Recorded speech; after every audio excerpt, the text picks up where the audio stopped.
thing. You're watching the scene and you're thinking, holy shit, he's teaching the monster how to speak. Yep. Yeah, he's not. I mean, that's adding humanity to him. He can't be a monster forever because he's not really a monster. Well, he is a monster, and he always will be a monster. That's just his fate. That's his destiny. There's no unmaking him a monster. That doesn't mean he can't be a good soul and there you go, and a kind one, but he's not human, and he'll never be human. He's still, a thing, something that was born neither of man nor woman.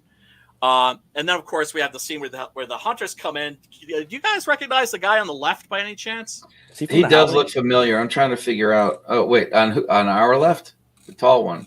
There he is. Yeah. Shit.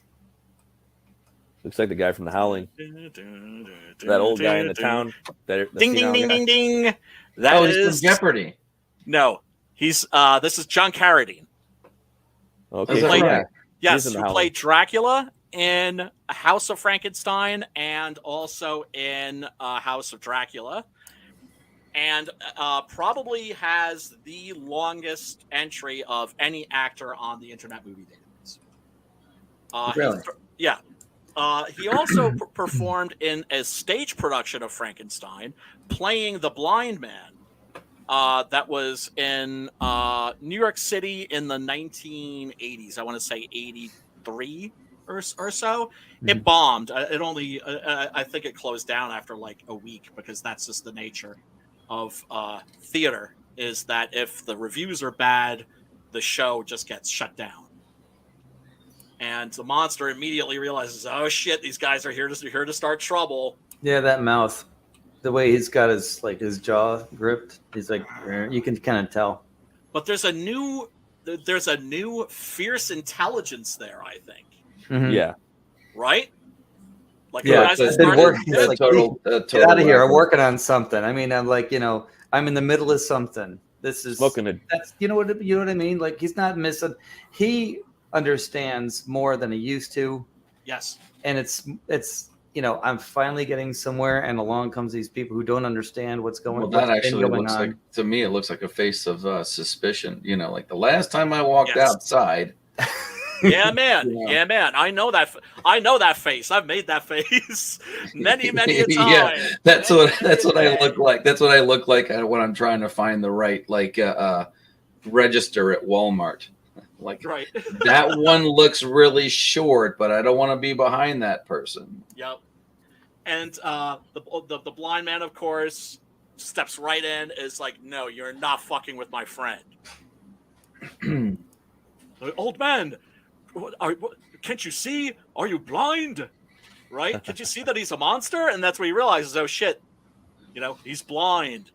And there's that moment where he suddenly realizes they're going to take all this away from me now, aren't they? It looks like they're using some soft focus right there. Yes, absolutely.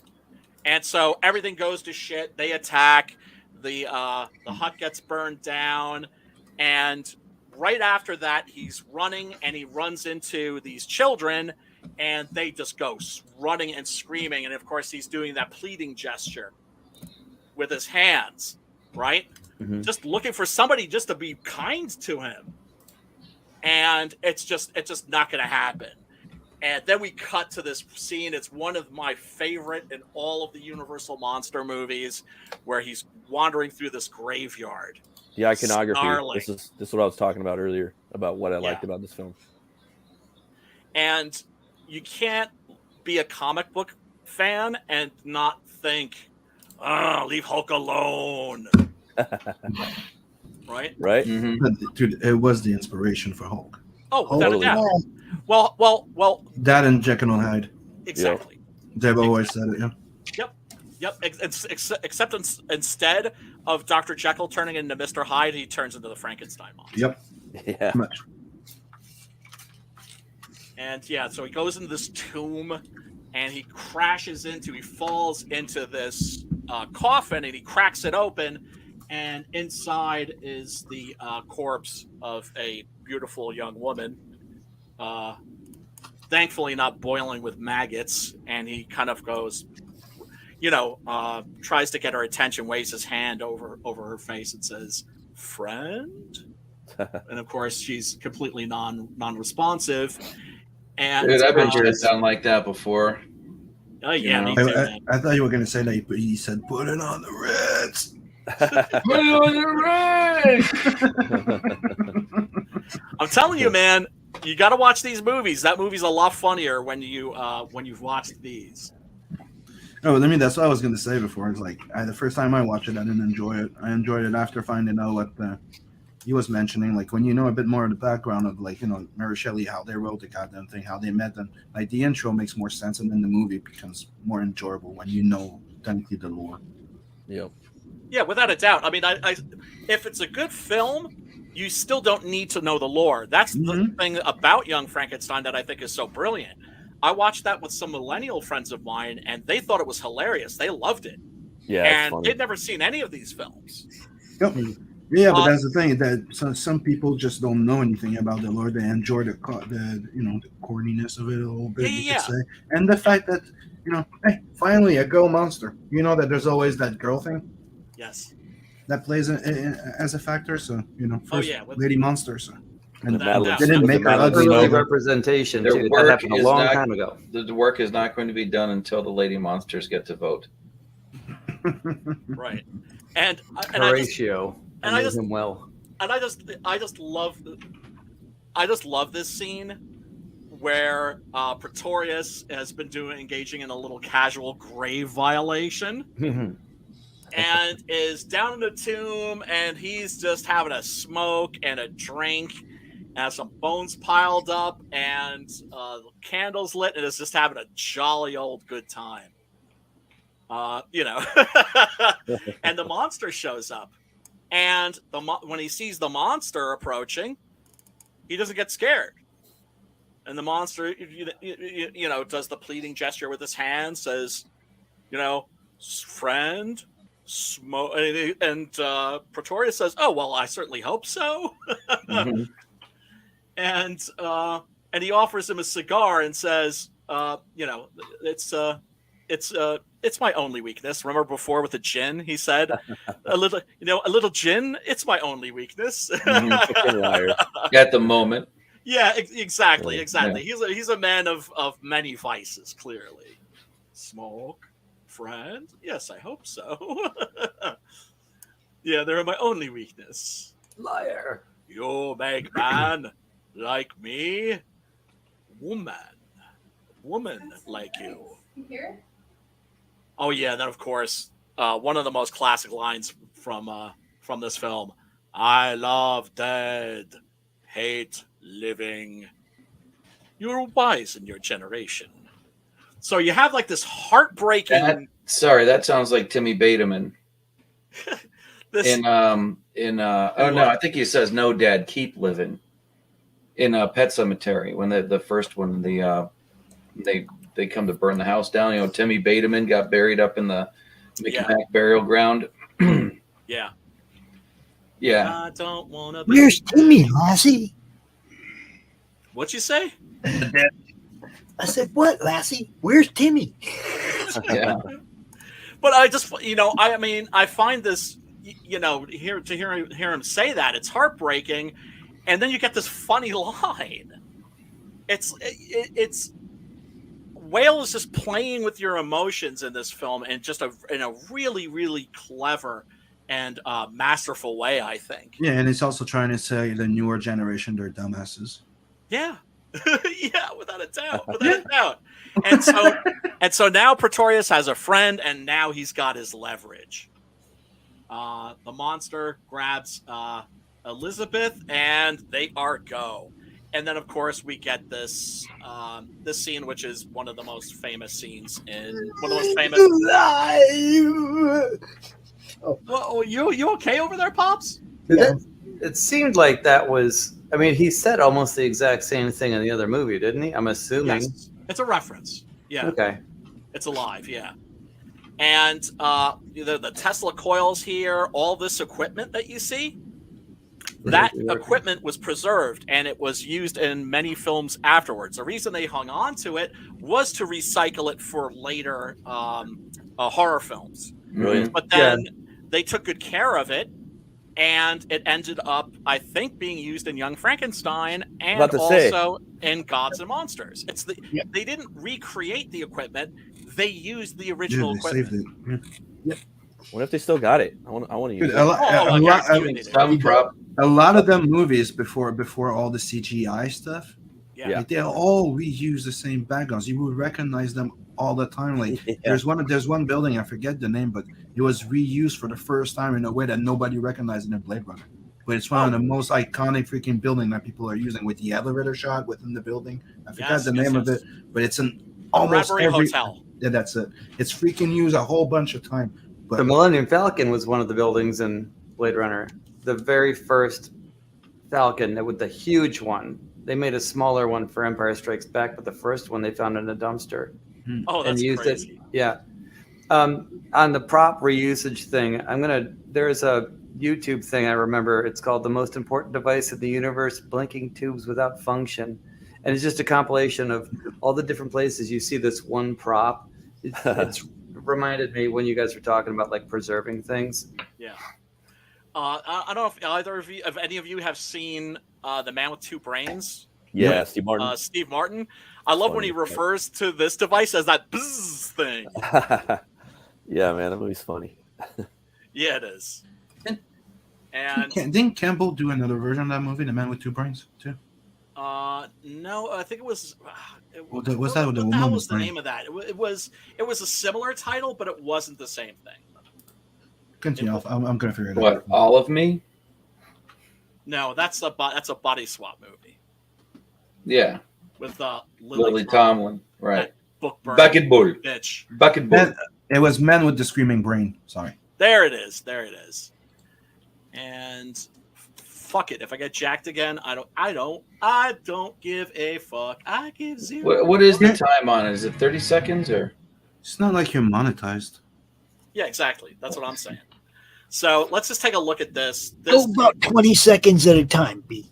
Okay. Now you guys know, like, this is probably like, I mean, this is top, not top 5 for me. This is like top 2 or 3, right? Oh shit. And I got to see this in a movie theater in my area that was an old movie theater that had been restored. They spent $2 million on this thing, restoring it, and they had a silver screen, right? You normally don't get silver screens; you get white screens now, right? Right. The reason why they used to have silver screens was because most of the films were all of the films at one point were in black and white, and when you project a black and white movie onto a silver screen, you get a special something. You get a special luminescence. The whites are going to be extra white.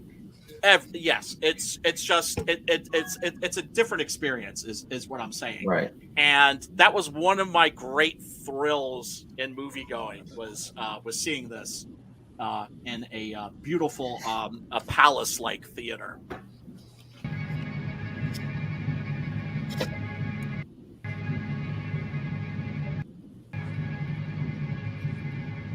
You notice the movements there? Mm-hmm. Yeah. Right? How they're very sort of uncomfortable.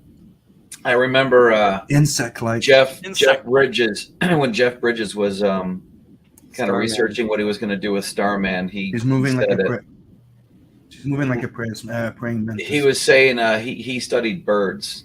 Birds move the same way, and they have that sudden that he wanted to look like the alien was uncomfortable, right, wearing this skin suit, right, and that's what she looks like. And that is an incredible performance, and he got robbed. He deserved an Oscar for that one.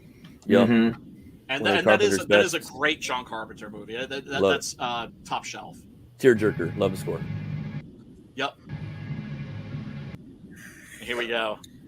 The Bride of Frankenstein.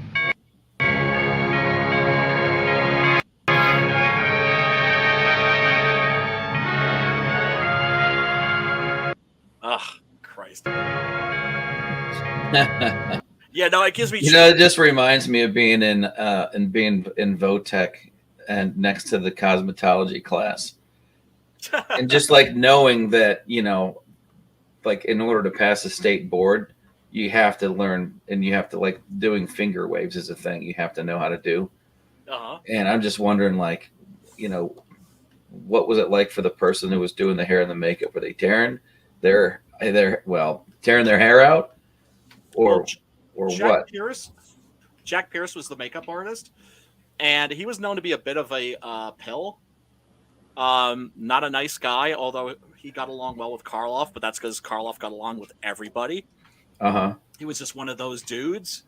I don't know if he did the hair, but he certainly did the makeup, the scars on her chin. Now, remember here, too, her body is made from corpses rifled from graves, right? But her brain isn't human. It's synthetic. Okay. Oh, right. Yeah. Homunculi. Positronic nervous system. Right. So it's like Frankenstein created the body, Pretorius sex robot. created the brain. So she's a sex robot. You might say that, but things don't exactly go as planned, do they? And once again, she's on screen for less than 5 minutes and leaves such an indelible impact on the psyche that she's one of the true icons of horror cinema.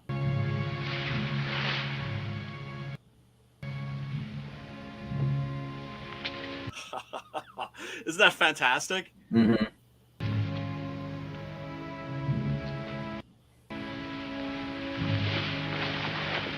You can see how carefully staged this is.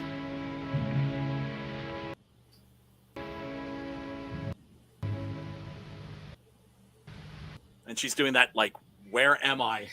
Yeah. Why am I?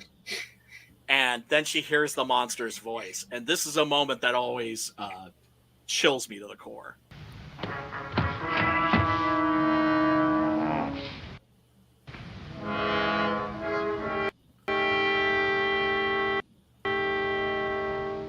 I was expecting to hear animal. Woman!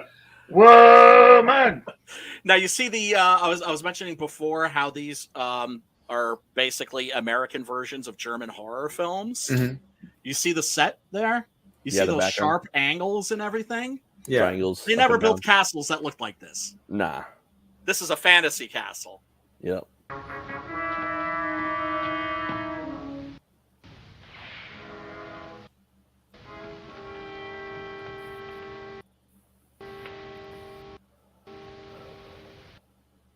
Friend?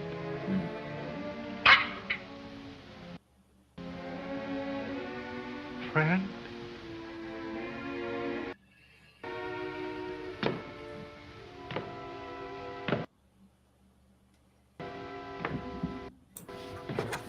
Come on, take her by the arm, brother. Bust a move.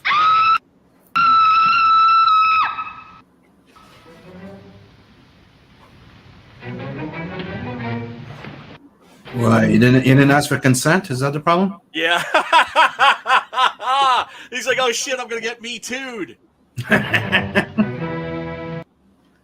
You forgot to sign the consent papers before you press on. Mm-hmm. Yeah, exactly. Stand back! Stand back!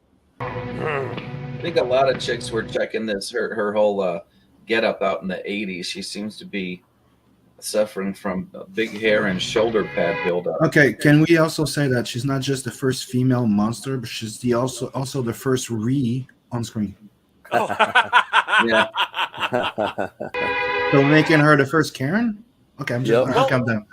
It's her behavior is so odd, right? Because it's all twitchy like an insect or like a bird.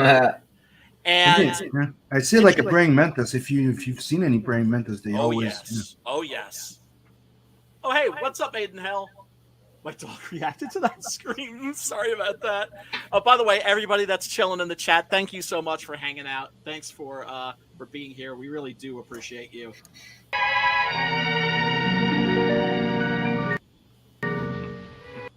And of course, he's being very tender and gentle. He's gonna get friend zone doing that. I know. That's what I'm saying. He has no game whatsoever. Yeah, you didn't learn his lesson from Sean Connery. No, he really didn't.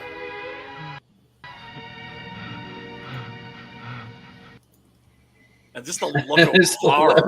Let me pull this finger off and put a ring on it. Right. Give it back to the doctor. Here, do something with that.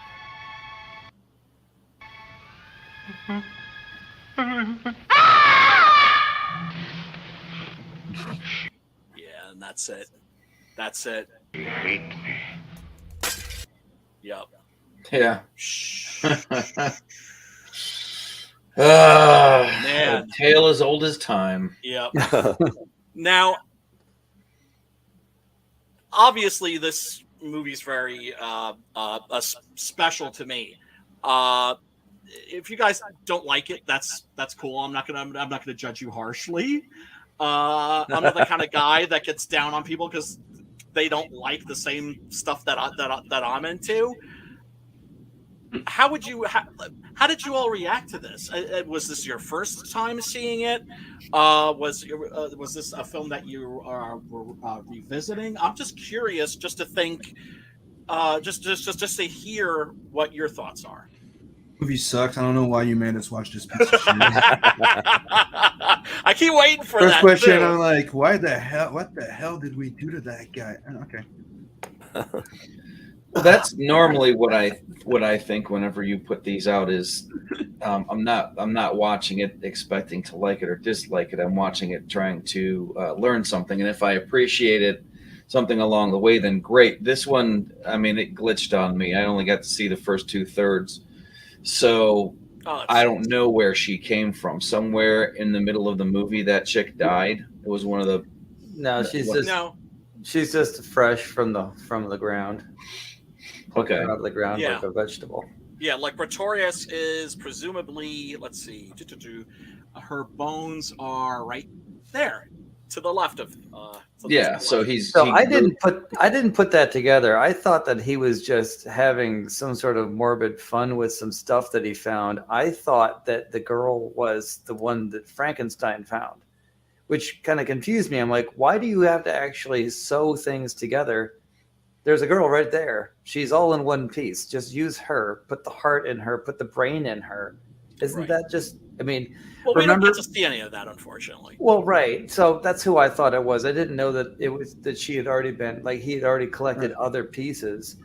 We had Kiss dolls that were like 11.5 inches, Yeah.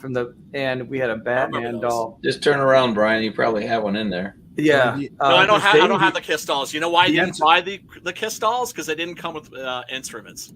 I was gonna say, like, it's quite simple. The answer lies in the middle somewhere. So I'm guessing they said they stitched her up, but they used the cadaver. Yeah. So we had these dolls that we were trying to do this surgery with this other Batman doll, and we spent all this time cutting the rubber bands and trying to get in there with tweezers. And Yeah, I do that shit too. My sister came in and goes, "Why didn't you just trade the heads?" And we're like, "Shut up!" It was like the perfect answer. Just trade the heads. That's what I would thought. I was like, "Why do you have all these bones? Just use the body that's over there." Right. I mean, I would do even weirder shit. I would give my Mr. Spock doll perfume baths. Okay. Well, I try and process that. I just remember being in this store. It's on 2nd Avenue. I mean, it's probably not there anymore.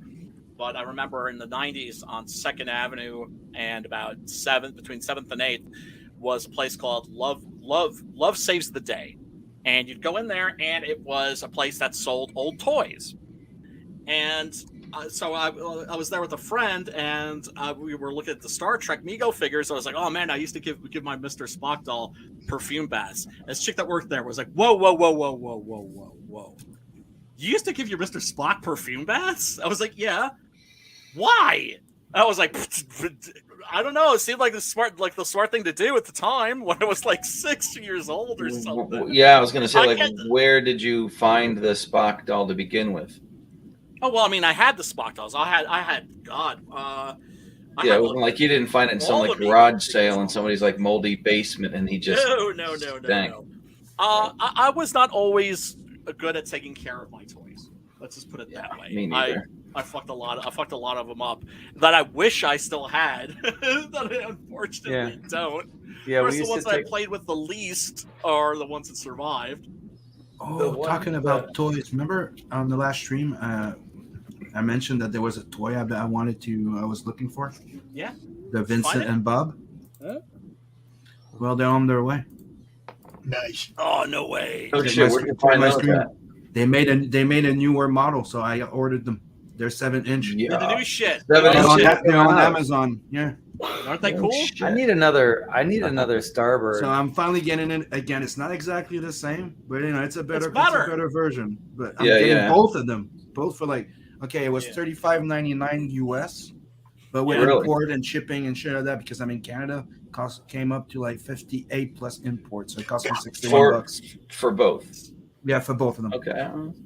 It's not They'll bad. be here on the 30th, so I'm pretty fucking That's stoked cool, about it. Yeah. I had a maroon and silver Mercury Villager that boy, I tell you what, the way that the people put this van together, I had to do structural work to the strut tower and all kinds of body work stuff like this piece of crap, and decided one day to sit down and paint Bob on the back because the same color, silver, red. Yeah. You know what I mean? And normally I don't spend that kind of time dedicating. It was basically like, like this is really. It took me about like maybe an hour and a half. I was like, screw this van the whole time, hating on this van. That's the reason why Bob is named Bob and not the Merc. There's two reasons. Like I was inspired by Scud, the disposable assassin, whatever it is.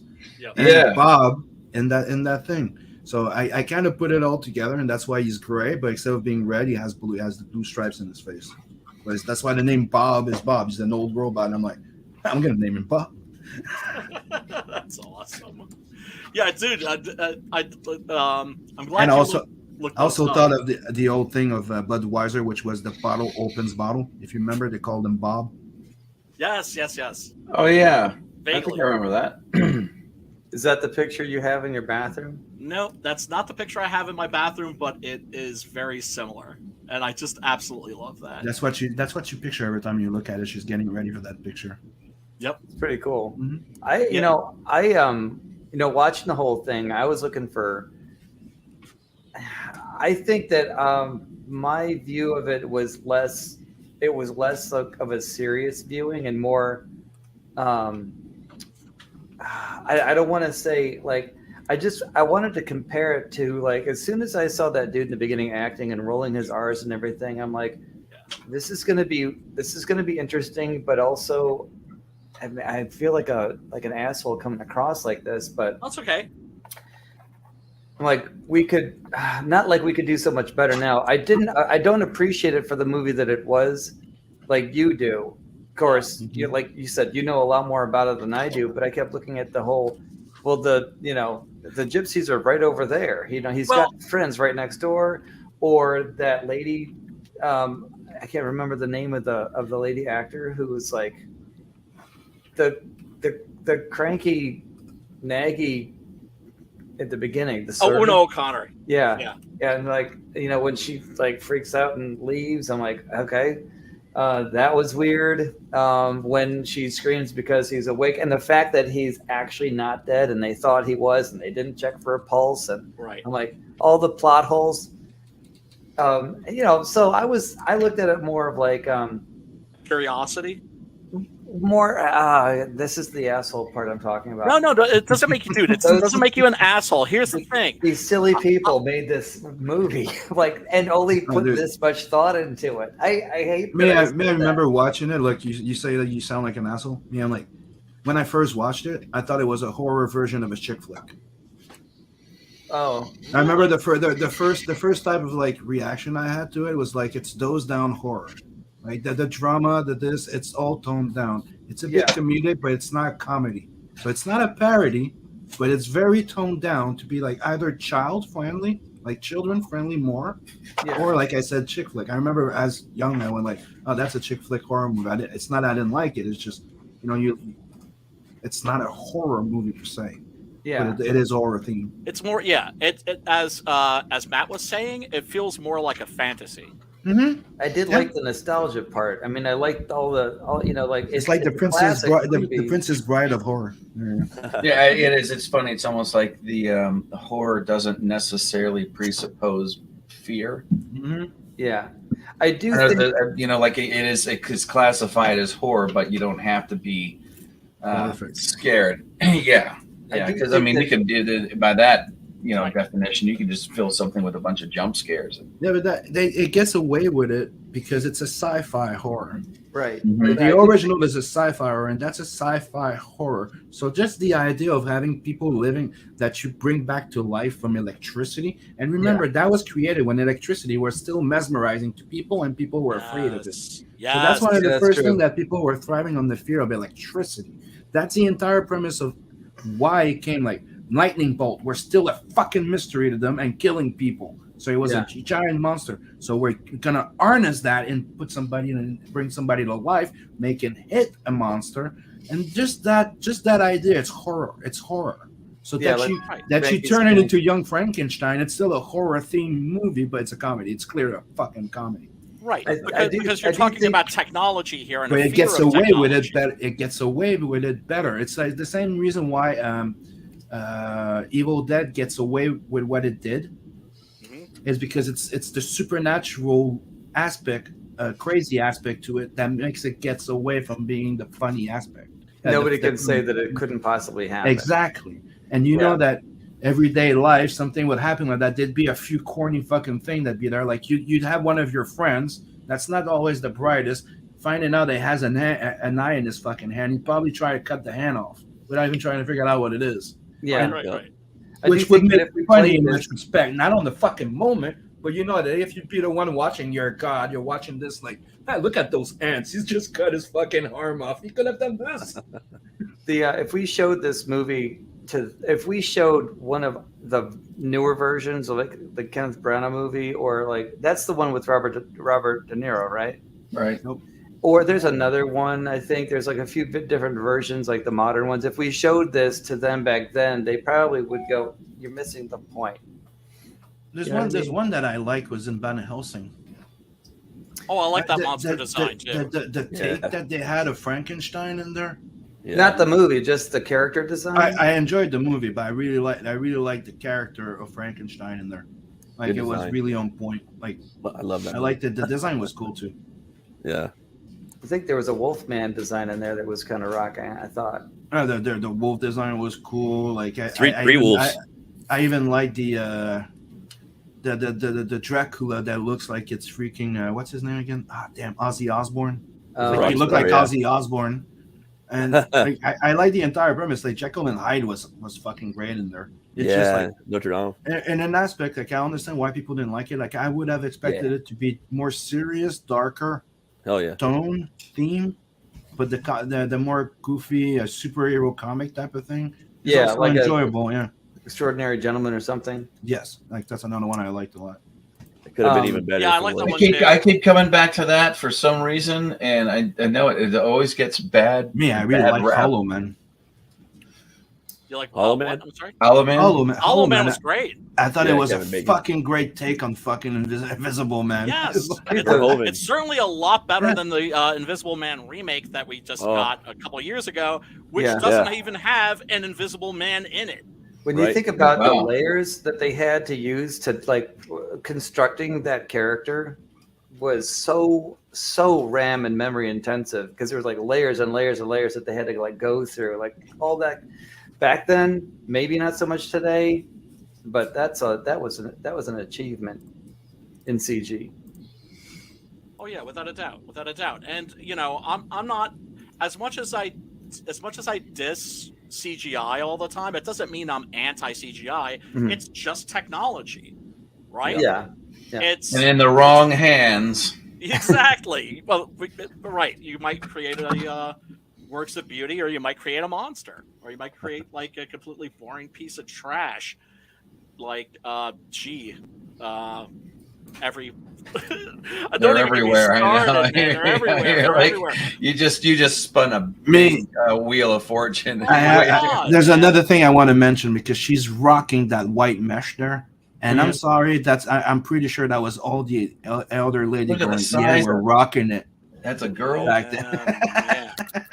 No, I like what she's got on her forearms, like the bandages and stuff like that. That's great for like my character's got the same thing. It's got I would just love to just like stirrups.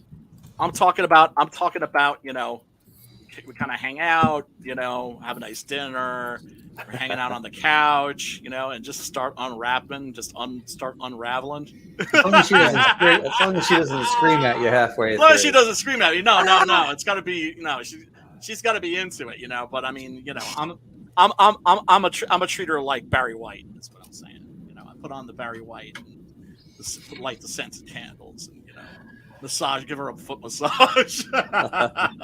This is a really interesting picture right here. On the left, we have James Whale, who, by the way, designed the original design of the monster. Oh yeah. Yes, in a sketch. He wasn't much of a artist himself. I'm not sure who did this painting, but this is a concept drawing. Oh, not a concept drawing. This is a concept painting for how the monster would look in the film. Because of course he's just survived a fire, so you know that's why he has the scorched eyebrows and the hair, and his suit's a little toe up. But did Karloff do the makeup himself? Is that apocryphal? Okay, that was Jack Pierce. Pierce. And when Jack Pierce did those makeups, he considered himself very much the creator of those characters. That is to say, like a shaman or a magician or a sorcerer, he was kind of like bringing these characters to life. You know, you're going to spend a lot of time sitting in that makeup chair, whether it was back then or now. You're going to be in that chair for fucking 3 hours. Yeah. And, well, I mean, nowadays it takes 4 just to get a life cast. Yeah. I mean, this poster, oh my God, this is I remember this from somewhere. Where did I see this? You may have seen this in, oh no, I'm sorry, I'm getting my posters. I was going to say the first Ginger side. God damn it.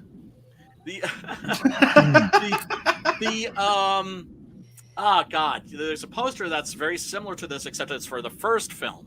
And it is gigantic, and it is hanging in Midtown Comics in New York City, and at an estimated value, I think, of $1 million.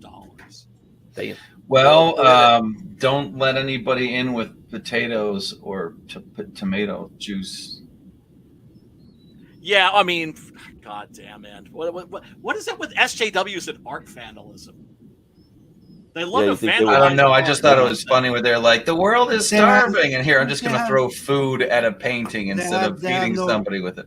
I wish they would glue themselves to something so they could do. I'm sorry. They have no respect for anything that came before them. None. Why do you wonder? They've never been taught to respect what came before. We're the elders, so hey. I'm surprised at how easy it is for me to derail this whole panel. I just say one. I throw out one little politically questionable thing, and there's like, yeah, man. It's easier to change history when you erase it. And it wasn't me. Yeah, everybody. You're usually the guy. Okay. Imagine that. Hey, it's a dog. I got bit by one of those a little while ago. Yeah. So did I. Oh, yay. This has been here for a couple of like a week. And that's from playing. That's from playing with him. Sue snuck up on me earlier when I was eating. Right. It bit my arm. Bang, got right up in the funny bone spot of your elbow. Mm-hmm. My elbow's been ringing ever since. He didn't break the skin, but it hurt when it. I know. It I bit. know. Oh, I mean, because it was right on the funny bone. You know, it hurt. It's still ringing. It's still buzzing. It's like numb. Yeah. It's weird. You know, when you get your funny bone, but it's like something really sharp got you there. Yeah, it's not a pleasant sensation for sure. No, it hurts. It still hurts. Yes, I was surprised. Yeah, we hear that. Yeah, here of course is an awesome shot of Karloff taking a little break, and since there were a lot of English people in the cast, they would break for tea. Yeah, every afternoon. Cameron couldn't stand that during Aliens. Oh, that's right. That's right. Yeah, because that was shot in England. So was, of course, the Star Wars movies. Yeah. That's a great little publicity shot right there. I love that. Oh yeah. If it's Earl Grey, I agree. What did everybody I else love think of the Earl movie? Yeah, seriously, speak up, and folks in the chat, let us know what you thought of Bride of Frankenstein if you've seen it. What? Somebody? I mean, Well, whose turn? Yeah, go to. I already said stuff. Yeah, I said stuff and Matt, your overall impression of Bride of Frankenstein. Oh well, it's just it's great, man. Two Horns Way Up. It's like I said earlier, it's a classic. You got to kind of watch it. There's a lot of things that they were breaking new ground on when they were creating this movie, and yeah, man, it's awesome. I loved it. But like I said, I love the first one a little more. But I like to see Frankenstein's monsters arc in here. Oh, you need to check out Son of Frankenstein too. It's not as good as this, I think, but it's still really excellent. Yeah, I haven't seen that one. I'll check it out. Going for your carotid arteries, going for your jugular vein. Aw, smooch the pooch. You gotta do this crap, don't you? Yeah. He's just loving on you, dude. He's loving on you. Boy. Goofball, go away. This smoochy pooch. God damn, man. Cute as my kryptonite, man. Cute as my kryptonite. I will stop a stream dead if I see like a tail going like by behind somebody. I'm like, okay, show us a critter. Show us a critter. Dickhead. That's what that dog is. Yes, I have one of those too. These two, Big I told them dickhead. I'm not going to walk them anymore.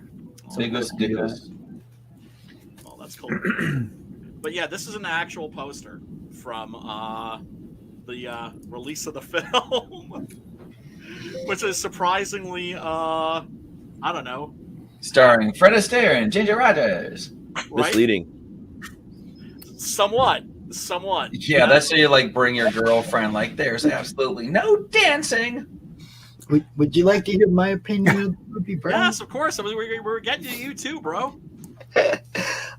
Well, it's kind of the same as all my opinions of horror movies.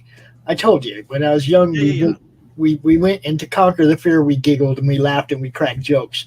Right. And this was much funnier this time than it was the first time. I'm just saying. Well, there's a lot of humor in this one, isn't there? Well, yeah. And look, you guys kind of approach these like, you're kind of reviewing or dissecting, and I'm trying to relive whatever magic I got the first time. I fully admit I am. I do the same thing. I'm going at it pinky out because I want to, I want to see if there's. Yeah, I want to know what it is about it that I'm supposed to like because somebody else likes it, but then at the same, like that's cool. See, I'm trying to remember what my reaction was then when I saw it that first time. Do I still feel the same way about it now than I did then? Is it funnier? Because to me, it's really about humor. Everything I watch, I'm trying to find the humor in it. I don't care if it's WWE. Doesn't matter what I'm watching. I'm trying to find something to laugh about. If he swings the dude, you should have seen that debate. If he swings the dude, misses by a foot, and the dude flies backwards like he got whacked. It's the Three Stooges. That slapstick comedy, but I call it the 60 Stooges because there's a whole bunch of them. Oh my God, yeah. There's Curly Joe, there's Curly Joe Dorita. Yeah. Curly Joe and Curly Joe Dorita are the same guy, right? And then there's Joe and Mama Besser. Joe Mama Besser. And a lot of people don't realize that Curly wasn't the original third stooge. He was the second. Shemp was actually the original third stooge. Really? Yeah. Talk about an upgrade, huh? But then again, nobody could ever beat Curly. Curly was the shit.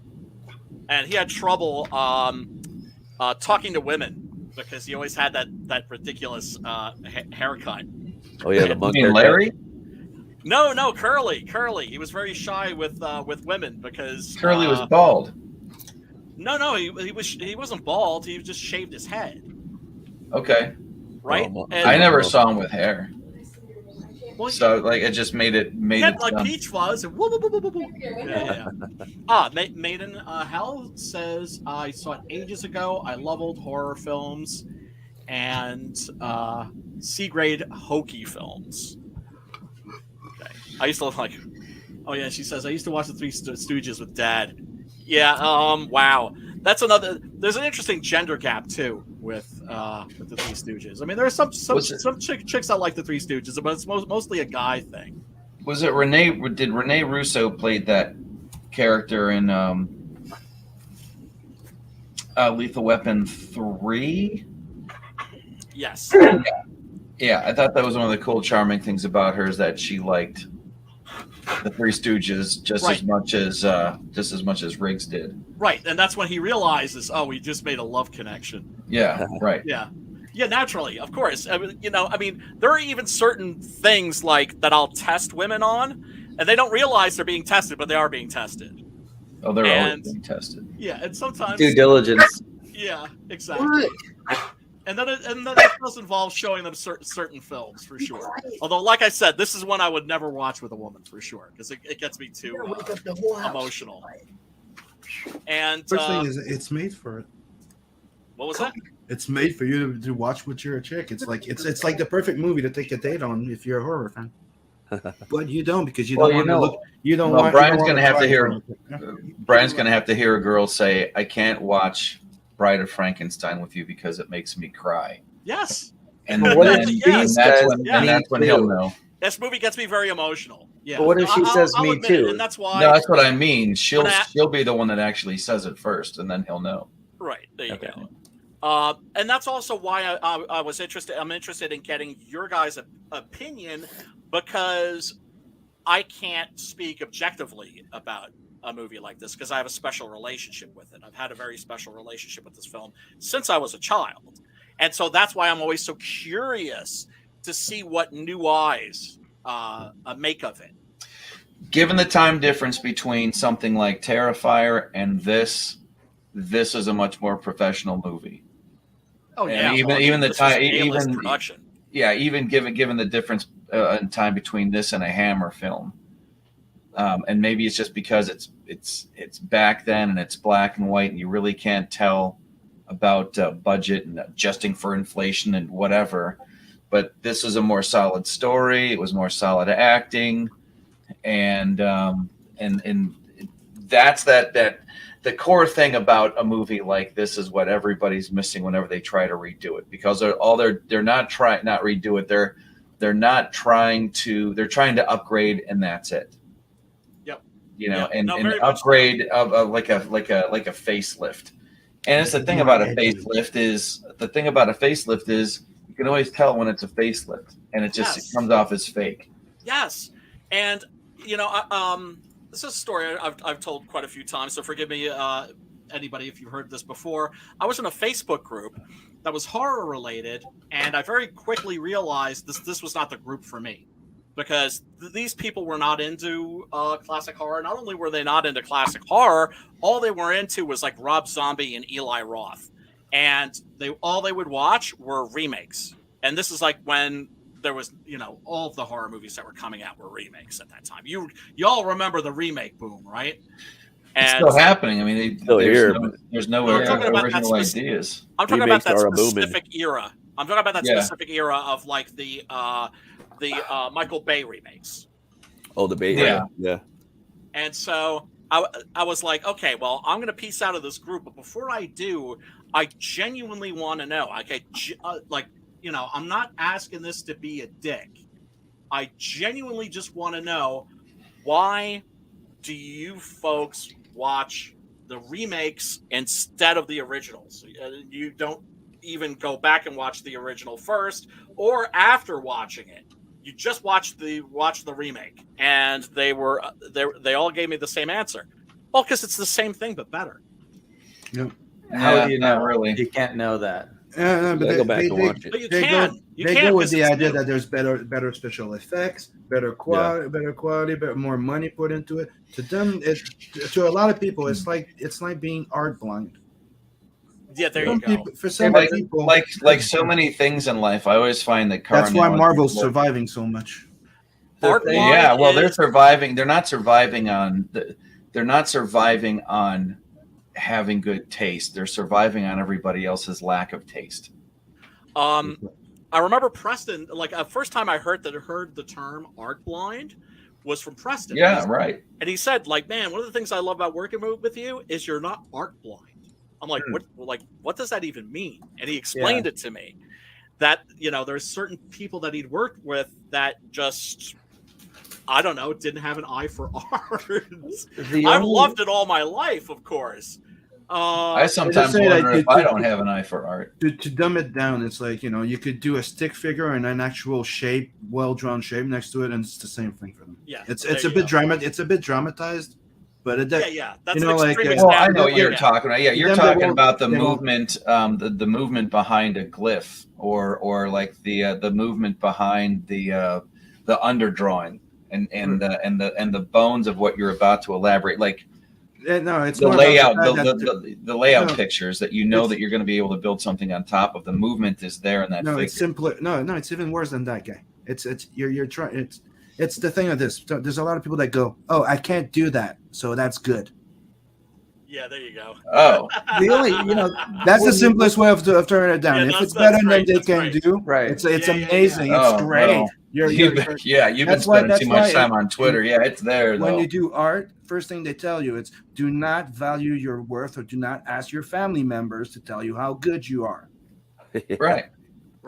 Maiden Hell says, they might be fighting words there, dude. I think she's referring to like when I said that chicks don't like the Three Stooges. Mind you, when I say something like that, it's a generalization. Yeah, it's like having the ability to hear. She said it's like having the ability to hear all the parts of a song as opposed to just hearing a song.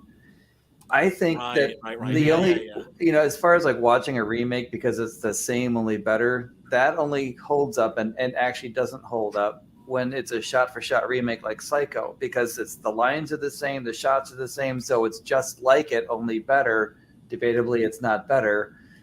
Everything else, if you're changing the lines and you're changing the action, you're changing the camera shots, it's not the same. It's different. Right. And that's just it. It has to be your own interpretation, like a cover song. Or even better. Like I find so many analogies that work best in life usually have to do with cars because they reflect us so much. Right. What car would you have more appreciation for? One of these new Challengers or a 1970 440 RT? 1970. Yeah. Fuck these new Challengers. I fucking hate them. I hate all the American muscle cars out here driving down the freeway. Everybody thinks they're fucking Vin Diesel out here. Oh my god, I can't stand. I can't stand these motherfuckers. But they don't look as bad as most cars, but they're not what you think it is. No, they look cool, dude. It's just God. Everybody's got one, but man, definitely the American muscle from the 70s and 60s. Yeah, that's the other thing. It's like you can do reprints, but it's not the right thing. It's just like any of these Miko reproductions or the G.I. Joe reproductions. They're just reproductions. You can't sell them for what they would be worth if they were for real. And not every movie can be The Fly or The Thing. That's true. That. No, in fact, that's like I was saying with the cover songs. I think that, and I know this is a real reach because we're talking about Queen here, but I think that Lynch Mob's version of Tie Your Mother Down is way better than the original. And mostly because it's just the way that like the way the solos work out and everything's working together, and it's got more bang, and it's not a reproduction, it's not even a reinterpretation. It's just how, if I was doing this is how I would do it, and making it sound like, George Lynch playing the guitars, that's okay. You know what you're gonna get, but like the what you were saying before, and it's escaping me exactly how you put it. We went from muscle cars to something else. Yeah, I agree with you on the covers. Like for me, I'm always going to be metal leaning. So if someone covers, Phil Collins' "Land of Confusion," I'm going to like Disturbed's version, or In Flames. I'm going to go with the In Flames one because it has more of a melodic thrash feel to it. Yeah, even something like "Dancing in the Streets" from Van Halen. It's just got it's groovier. Yeah, and what else did they do? Pretty Woman. I thought that was, and I love Roy Orbison, but I like Van Halen's more. Yeah, it's just and that's the thing. You wouldn't expect that sound to apply to a classic like that. Yeah, but they somehow they made it work, and it felt natural. When what is a good movie remake that's really, is like versus the original that you actually like. The Fly and the probably Thing. Those are the only exactly. The Fly and the Thing. I can't say whether I like the old one or not because I'm guilty of not ever having. Oh, I saw the first Fly, but the Fly, but I never saw the Thing from Outer Space. I think it is. Yeah, Fingers. Yeah, and we had like a science fiction elective in high school. We watched it, and the one thing that I found, and Matt, if you saw, or anybody who actually saw it, one of the things that I really liked about the Thing was that even though you didn't see all the characters for very long, that they were each of them so unique in their personality, the way they talk to each other. You know, because after a while, you know, it doesn't take too long before guys start getting knocked off. And it was one of those things where you did not get the feel that the people were in the movie simply to be killed. So it didn't feel like a slasher. No, you cared for them, and he built up, I think, little subtle nuances within those characters.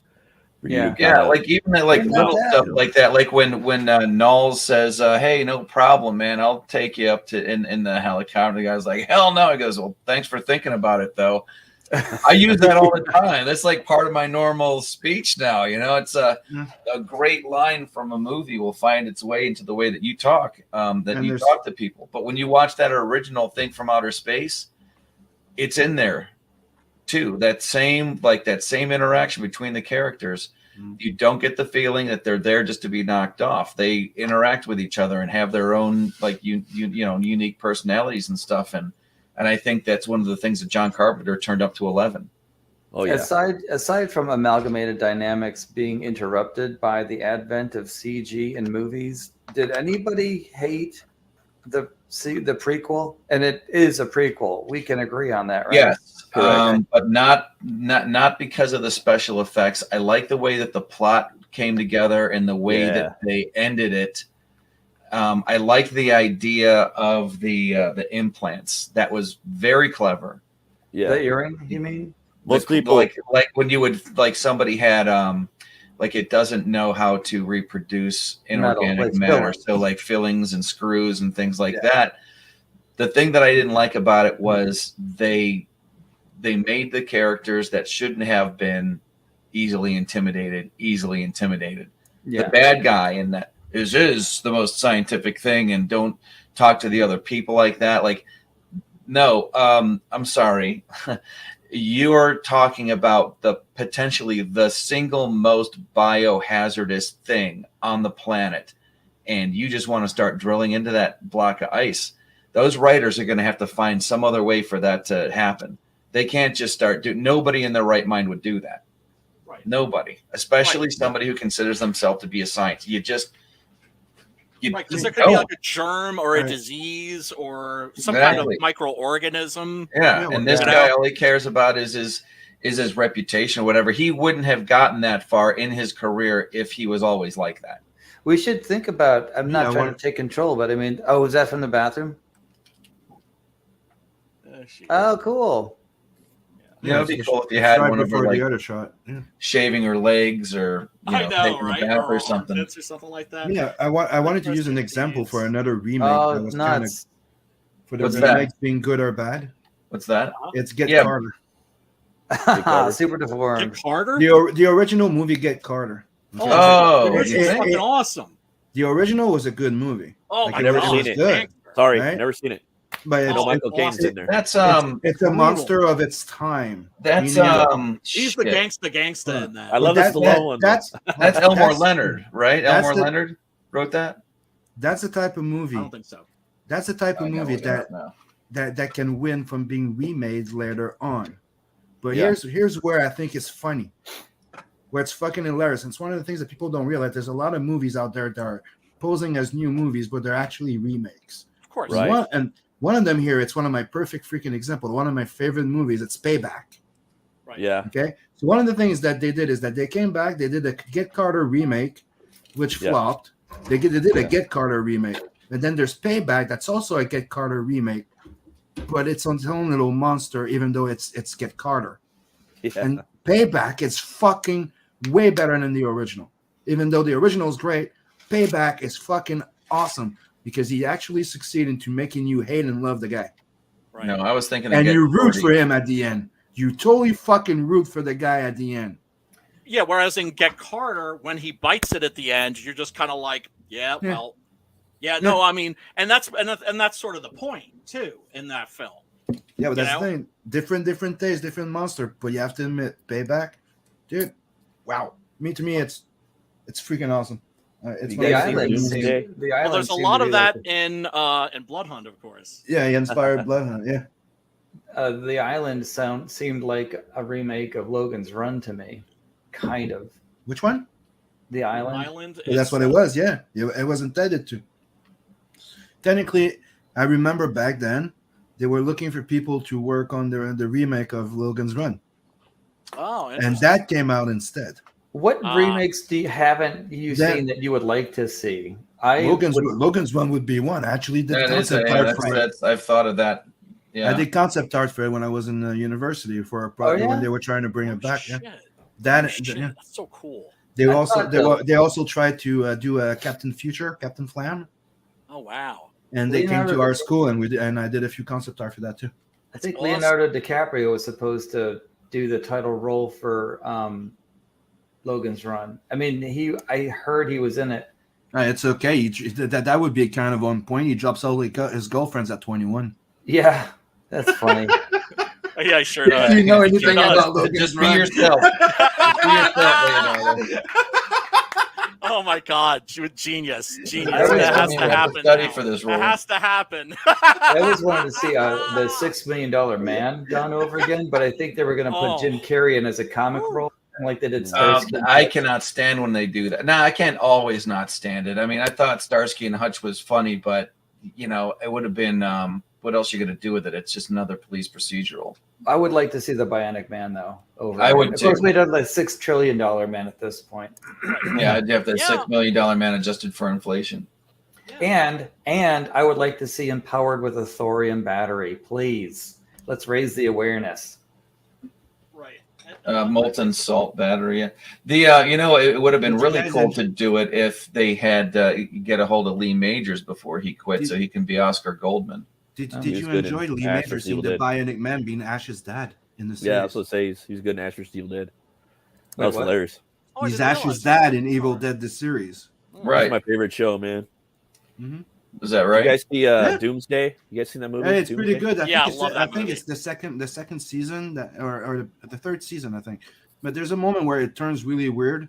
Yeah, like where they got affected by the woke agenda. And Yeah, at the end, they just went, fuck this shit. And at the end, they went, fuck this shit. And that's how it ended. It goes through waves. But I still love it. Is that the one where they're in like Vegas or something? The third season is where they brought in Ash's daughter. And then that's when, he gets emasculated all the time. It's not just comedy anymore. Oh, okay. It gets fucking stupid. And then, like at the end, they go, you know what? Fuck this. We're going out with a bang. Yeah. And they do go out with a bang. Well, what I really loved, the one FU to the SJWs that I really loved was in Hannibal, right? Because that show got to a point where Twitter was writing it. Oh, wow. And what the David Slade, the creator of the show, did was he took the two main characters and he just rolled them off a cliff. Like, fuck you, bye. Oh, peace out. Yeah, try picking up from where I left off. Yeah, because it was just like Twitter was writing that show. They bent over harder than even like The Walking Dead, and that's saying something. It's horrible. I liked his 30 Days a Night. That was great. I was gonna say about Doomsday. That was a remake, kind of a soft remake of Escape from New York, but it had some cool shit in there, like the castles. It's not a remake. It's not a remake. It's a movie mashup. Yeah. Right. Like you've heard music mashups. Yeah. Doomsday, which I love to pieces, is a movie mashup of Escape from New York, Mad Max. Yeah, there's some Mad Max in there. The Italians used to do that all the time in the 80s, in the early 80s. Did you guys see Lockout? Yes. Lockout. Is that the one with Guy Pearce? With Guy Guy Pearce, Pearce. like That's it's also- technically similar to freaking Escape from New York or Escape from LA. Same type of premise. But dude, Guy Pearce is so fucking awesome. He is. He's good in He there. gets me cracked up, dude. I saw as soon as I saw the opening scene when he's sitting there in that chair, I'm like, Yeah. I want that guy to be Nat. Like back then, I was about to say he could play Nat. I wanted dude. him to be Nat, dude. Back, Oh, it he'd was be my awesome. first. Oh, he'd be good, dude. He doesn't get Especially that when he many gets roles punched in either. the goddamn face, go Like let that. it punch. I know. You wanted him to play who? He should be a much bigger Nat, star. my don't you character. think? Yeah. Oh. A Nolan verse because of Make him, Memento. make him a Right, ginger and bulk him up a little bit more, and he'd be perfect. Like attitude wise, in there, Yeah. he's not. He's very underused. He needs to play more of those badass like Snake Plissken type characters. He should be a much bigger. He's one of those guys. I don't understand why But- he's not like a huge star. And if you don't know what it is, it's a movie by Luc Besson, and that's the one yes. that he actually lost because you know that he pretty much gets sued by every time he makes a movie, he gets sued because all these movies are technically ripped off from comic books, other movies, and mashed. Yeah, I mean, and he gets away with all of them except that one. He did not get away. Carpenter got his ass. Did he really? Yes, he paid. You see, that's where I'm like, come on, man, that's bullshit. It's not the same thing. It's inspired by. Unless you're using the name I Snake agree. Plissken and Escape from New York, let it fucking go. I mean, it is in space, dude. I agree. That's what I'm saying. Yeah, I that's agree. enough. Yeah, that's enough. Yeah. But that's the thing is that it's the worst thing. Dude, the Fifth Element is really fucking a lot the inkle. Okay. Yes. Exactly. That's Exactly. And it's so much the inkle. That one should have been the one to get him like, poof, fuck you. But not only that, but was- Roger Dean should have gotten paid tons of money for Avatar. Yes. That was criminal. That was outright theft. I mean, the Fifth Element employed Roger Dean. No, the Fifth Element employed like Luc Besson had Mobius in. But that's why he got away with it. That's the fucking ruling that made him get away with it. Is that he hired the Mobius to do concept art? So he went. No, he did storyboards. You're like, Do you guys ever watch Razor Fist? He did a thing on French comic illustration. It was outstanding. Oh yeah. It's okay. It's okay. I live French comics. I don't. I disagree with Razor Fist on politics a lot. When it comes to art, like, he's like a pulp guy to the core, and like Sim and I are like the two great. In CG, we're like the ambassadors for French comics. Yeah, I'm French Canadian, so I've been reading them for a long time, and I have one of the biggest collections. Yeah, boy. Yeah, and you're gonna let me do this or not? Yeah, and what's the one word that we have to say to everybody here, nice, Sim? Meta Barons. Yeah, Meta Barons. Dude, Inco, Meta Barons, Techno Priest, and then continue. And Metal Hurlant. I love their just format, man. Even this large format, the way they do everything. They can treat it like rock stars over and the in thing France. is, you're lucky right now because for the longest fucking time, the only way you guys could get French comics was by the generosity of Heavy Metal Magazine. Yep. Now, Titan Comics we are reprinting most of those shit. So I've been talking to you guys about Druyet for so many fucking years. They have them all in reprint, in original right now, English print. You can get them for cheap. Okay. You can get a whole bunch of stuff. You can get Mobius. Like they were never available before. I'm sorry, I didn't know that you guys. Somebody was asking about what are you talking about, Roger Dean and Avatar. There's a link in the private chat. Roger Dean, you guys are all familiar with his work. If you've seen him do anything, his album cover work for Yes. Yep. Oh yeah. Asia, whatever. Okay, that's his work. Oh. And whenever I saw Avatar, I was like, I've seen this before. Every time I went to the record store and went going through albums, I'd always go look at these. What, the floating rocks? The image of the floating rocks? Yeah. Dude, I've seen that so many goddamn times. Yeah, me too. Yeah, I know. That's what I mean. It used to be in so many comics in the 60s and 70s. But Roger, but the way that it looks like, it's not just the floating rocks. I mean, if you go through it more, you'll see like the colorful dragons and stuff like that. Well, this is a short article. Yeah, this is like a really short article. Yeah, because I just see two pictures. That's what I'm saying. Yeah. Look up Roger Dean Because I'm like, look up, just look up any like Roger face. Dean and an image search. You'll know what I'm talking about. Roger It's in your face. I don't know how anybody didn't just look at it and go like, oh yeah, how about that? I need to be the party pooper, but we got another show coming on at 11. I was about to say, I'm no, I know this thing always goes on pretty long, and I gotta I gotta clean up and make my lunch and stuff. Oh my gosh, okay, the Dragon's Dream. Yeah. Okay, so what's the next movie? Oh, that's a good question. Suggestions? Well, we were talking about Hollow Man. Did you do that one? I'm gonna say the same thing every week until we actually get to see it. It has to not be behind a paywall. That's the only rule. Yeah, I don't think it is. So if you're not sure, look it up on Internet Movie Database, and there's a button you can click to see where you can see the film. If you can, I've been looking it up on look it up on Real Good, and I believe that the canal is still on Tubi. The canal? Is it? Let's see. Yeah, it's a it's on Tubi and Crackle. Yeah. But that's always going to be whatever. I mean, I think it's really good. It's creepy. It is. And it's a little slow moving, but I'm trying to remember the one plot device that it uses that reminds me of something else, and I think it was I just thought about it at dinner tonight, and it was bugging me. It's like like when I can't say because then I'll end up giving it away, but anyways, that's my suggestion. Oh man, I see they got Shocking Dark on there, which is an Italian combination. We're talking about movie mashups, and I was saying how the Italians used to do that shit all the time. Shocking Dark is a cross between Alien and the Terminator, and then there's another. It sounds like Heavy Metal or Hardware. Right. Yeah. Hardware was good. Well, Hardware is pretty much like a movie version of a story that you see in creepy and eerie magazines, like the Warren. Did you guys ever see Over and Screamers? over and over again. Yeah, I did see Screamers. Yeah. Yeah, read the book, saw the movie. Based on the Phil K. Dick novel. Yeah, I mean novella, or rather long. Yeah, it was a shorter story, but it's a short story. Yeah, it was. I liked it a lot. It was good. There was a couple of cool concepts in there.